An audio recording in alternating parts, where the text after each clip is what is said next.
have a quote that from Charles G. Academic from the journal Academic Questions. He says, despite the temporary declines in enrollments that were noticeable only at the state's two most elite public universities, the overall population of underrepresented minority students rose steadily as more entered and more graduated from the institutions for which they were fully qualified.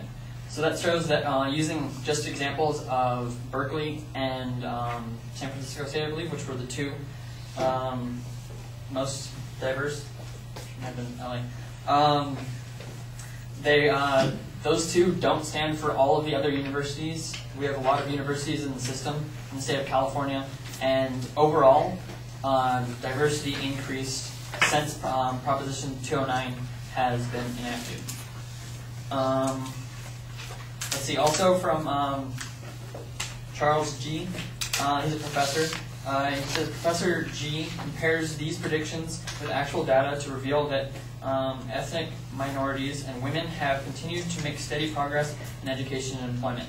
So basically, they've done lots of studies showing how an increase over time of diversity has increased in every aspect of educational system.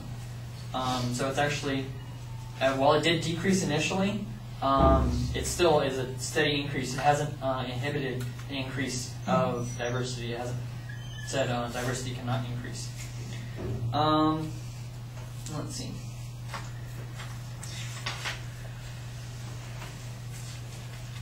Another thing about education, but this one's on the federal level. Although fewer minority students may be admitted to the most prestigious schools in the short term, the long-term benefits of Prop 209 may prove to outweigh the short-term costs of temporarily decreased minority admissions in the state's more competitive schools.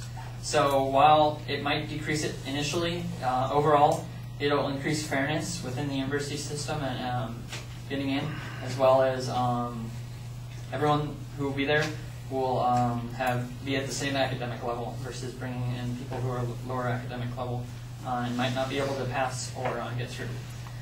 And then finally, last quote, actually, I want to talk about more diversity in schools. Cal Poly Pomona, while looking up on university rankings, is number 8 in the region schools, so the western region, for most diverse schools. So we're a very diverse school. We moved down a little bit. We haven't actually moved down in percentages, but other schools have moved up.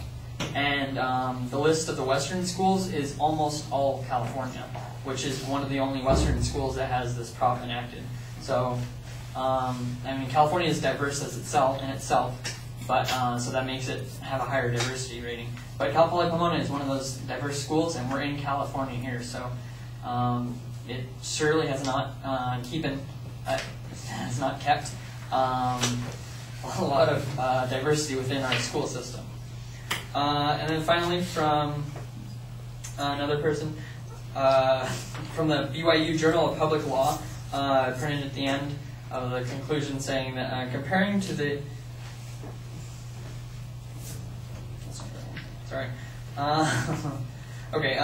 again, finishing up with Charles G. California under Proposition 209 has been a success story. It's a shame that the diversity industry remains stubbornly unable to join the celebration. So, showing that Prop 209 has been successful within California shows that we can enact it federally, and it will also be successful nationwide.